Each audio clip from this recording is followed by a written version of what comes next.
Welcome. Today is August 27th, 1943. My name is Bataan, and I'm reporting for What's Happening Now News in Washington, D.C. December 7th, 1941, a date that will live in infamy. Those were the words President Roosevelt used to describe the tragedy of Pearl Harbor. What most people don't know is that Pearl Harbor was not the only attack that day. The Philippines were also a victim of Japanese airstrikes, and on December 10th, 1941, only 3 days later, the island of Luzon was invaded, and on April 9th, 1942, being low on food, ammunition, and morale, the U.S. and Filipino soldiers used any white articles they could find to surrender to the Japanese. Noticing there were too many men to transport in trucks, Lieutenant General Mashiro Huma of Japan ordered the 12,000 Americans and 64,000 Filipino soldiers to be marched 70 miles to San Fernando prison camp. My co-anchor Helen Hancock has more information on this journey of the march. Helen? Thank you, Beth.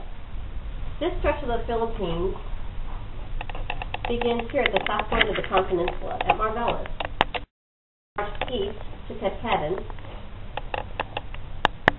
and continued north at the east coast to the prison camp at San Fernando. They were carried from there by rail to Camp O'Donnell,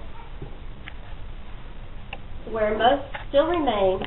The journey on foot 5 and 12 days, in which 5,200 American soldiers died. Thank you, Helen. This march has come to be known as the Bataan Death March.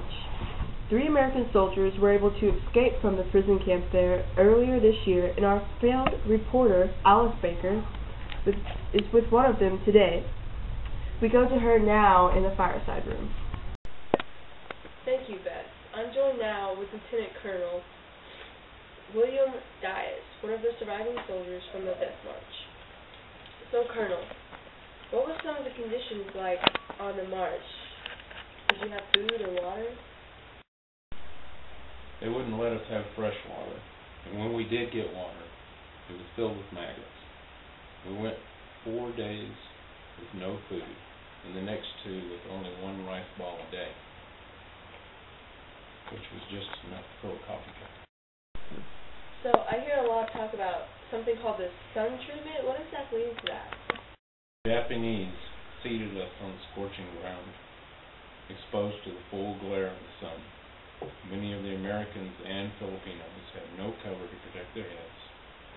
I was beside a small bush, but it cast no shade, because the sun was almost directly above us.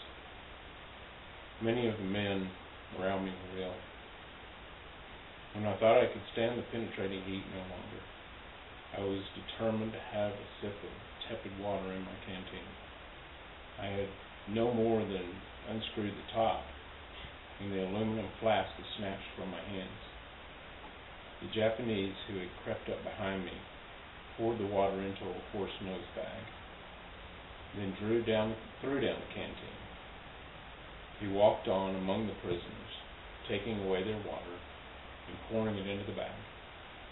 When he had enough, he gave it to his horse. Wow, I can't believe you survived something like that. So with all of this stuff going on and men were being wounded, what happened to those who might have fell behind? The hours dragged by, and as we knew they must, the dropouts began. It seemed that a great many of the prisoners reached the end of their endurance at about the same time. They went down by 2s and 3s. Usually they made an effort to rise. I never can forget their groans and strangled breathing as they tried to get up. Some succeeded, others lay lifeless where they had fallen. I observed that the Japanese guards paid no attention to this. I wondered why. The explanation wasn't long coming. There was a sharp crackle of pistol and rifle fire behind us. Thank you for talking to me today, Colonel. You're welcome. Thanks for having me. I'm sure it wasn't easy to be here. Back to you, Beth. Conditions of this march was far beyond belief in how horrible they really were. It's been reported Japanese soldiers committed random beatings and killings. At the same time of the march, something else took place in the Philippines. You have that story, correct? Yes. Led by head nurse Captain Ma McGregor, 55 Army and Navy nurses who had been traveling and fighting to protect their men in Bataan were also captured on April 9, 1942.